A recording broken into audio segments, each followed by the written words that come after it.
Bismillahirrahmanirrahim. Assalamualaikum warahmatullahi wabarakatuh. Waalaikumsalam warahmatullahi wabarakatuh. Perkenalkan, nama saya Tia Salah Satuliwati. Di sini saya akan mempresentasikan modul 1 yang berjudul kedudukan evaluasi dalam proses belajar mengajar pendidikan jasmani. Baik, di pendahuluan dalam buku ini membahas kedudukan evaluasi dalam pembelajaran pendidikan jasmani.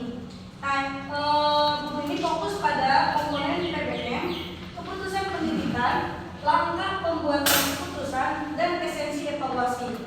Evaluasi dilakukan untuk mengetahui sejauh mana tujuan pembelajaran itu dicapai. Nah, tujuan pembelajaran jasmani yang pertama yaitu bersifat majemuk dan menyeluruh, termasuk pada fisik, intelektual, emosional, sosial, dan moral.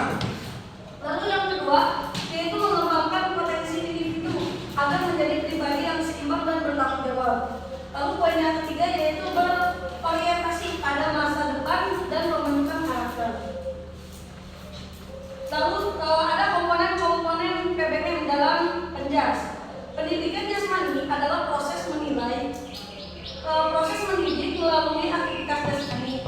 Ada dua konteks yang harus dipahami dalam aktivitas jasmani. Yang pertama yaitu pendidikan dalam konteks mikro, yaitu interaksi antara guru dan peserta didik. Lalu yang kedua ada konteks makro.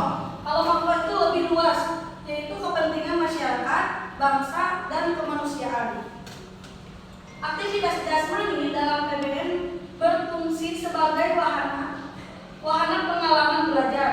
Melalui pengalaman, peserta didik berkembang menuju tujuan pendidikan. Guru menyiapkan pengalaman belajar secara aktif agar siswa juga ikut aktif dalam berpartisipasi. Nah, di sini juga terdapat peran guru dan siswa. Yang pertama, peran guru yaitu menyiapkan dan mengelola aktivitas jasmani. Lalu yang kedua adalah peran peserta didik, yaitu pelaku aktif dalam melaksanakan tugas ajar. Nah, perubahan perilaku terjadi karena partisipasi aktif siswa. PBM yang berlangsung dengan terencana dan berulang-ulang, maka terjadi suasana saling mempengaruhi. Dengan catatan, guru PJOK bertugas mengelola 3 hal. Yang pertama, perilaku peserta didik. Lalu yang kedua, tugas ajar, dan yang ketiga, menciptakan atmosfer belajar. Atmosfer belajar terdiri dari 3. Yang pertama ada yang positif, negatif, dan positif, netral, dan negatif. Atmosfer positif itu berhubungan guru dan siswa dengan hangat, saling mendukung dan mendorong untuk maju. Atmosfer netral, suasana tanpa pengaruh apa-apa di antara kedua belah pihak. Atmosfer negatif, suasana menakutkan dan memaksa. Lingkungan belajar yang baik mendorong motivasi dan kemajuan. Kedudukan evaluasi dalam PBM yaitu evaluasi bagian integral dari proses belajar mengajar yang berfungsi memantau perkembangan belajar siswa serta mengetahui sejauh mana pembelajaran mencapai tujuannya. Lalu ada keputusan pendidikan dan pengajaran. Pendidikan adalah investasi jangka panjang. Faktor yang sangat penting adalah guru-guru harus memiliki sikap dasar, yakni memahami evaluasi sebagai tahap kegiatan yang dilaksanakan sebaik-baiknya. Agar evaluasi berlangsung dengan baik, maka harus mengikuti berdasarkan prosedur dan dapat dipertanggungjawabkan serta hasilnya agar objektif. Guru dan lembaga pendidikan harus mampu mengambil keputusan berdasarkan data dan evaluasi, serta setiap pihak, termasuk guru, siswa, dan orang tua harus terlibat dalam pengambilan keputusan. Di sini ada langkah-langkah pembuatan keputusan. Yang pertama, penentuan tujuan program. Yang kedua, pemilihan tes atau instrumen yang sesuai. Yang ketiga, penyelenggaraan tes. Yang keempat, penetapan skor. Dan yang kelima, pelaksanaan analisis dan penafsiran skor. Yang keenam, penetapan hasil. Yang ketujuh, penyelenggaraan tes kembali untuk menentukan keberhasilan program.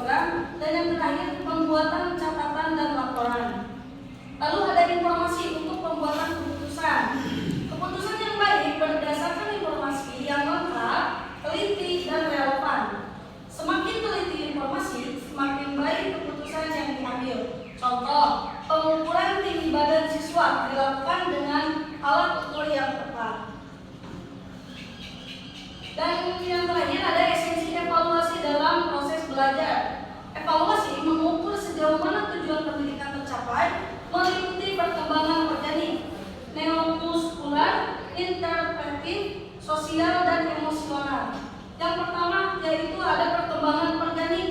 Perkembangan organik yaitu komponen dasar yang meliputi kekuatan, power, daya tahan otot, dan daya tahan kardiovaskular. Lalu yang kedua ada perkembangan neuromuskular, yaitu perkembangan keterampilan dan keterampilan olahraga seperti keseimbangan, fleksibilitas, agilitas, koordinasi, dan kecepatan. Lalu yang ketiga ada perkembangan interpretif, yaitu mencakup domain kognitif, misalnya peraturan permainan, kemampuan intelektual seperti kecepatan dan kecermatan memecahkan masalah atau membuat keputusan. Lalu yang keempat, perkembangan sosial dan emosional. Sifat-sifat psikologis seperti pengendalian diri, kemampuan motivasi diri, ketekunan, berempati kepada orang lain, bertanggung jawab, disiplin, sportivitas, dan yang lain-lain. Jadi untuk kesimpulannya, evaluasi merupakan bagian integral dari proses belajar mengajar, bukan kegiatan yang berdiri sendiri. Evaluasi berfungsi untuk mengetahui sejauh mana tujuan pembelajaran itu tercapai, serta memberikan umpan balik bagi guru dan siswa. Dalam pendidikan jasmani, evaluasi tidak hanya menilai aspek fisik, tetapi juga aspek kognitif, afektif, sosial, dan emosional. Guru pendidikan jasmani berperan penting dalam merancang, melaksanakan, dan menafsirkan hasil evaluasi secara objektif dan terukur. Keputusan pendidikan yang diambil harus berdasarkan informasi yang lengkap. Jadi tidak bisa sembarangan langsung memutuskan. Informasi yang lengkap itu harus akurat, relevan. Evaluasi yang baik dilakukan melalui langkah-langkah sistematis, mulai dari hasil dan tindak lanjut. Melalui evaluasi yang terencana, guru dapat meningkatkan efektivitas pembelajaran, memperbaiki metode mengajar, dan membantu siswa berkembang secara optimal.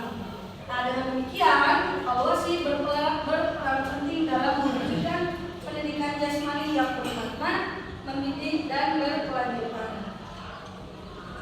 Baik, teman-teman, apakah sudah cukup?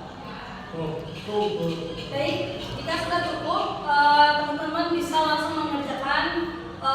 Ada 20 soal di link yang sudah saya kirim di grup. Teman-teman bisa langsung mengerjakan di link tersebut.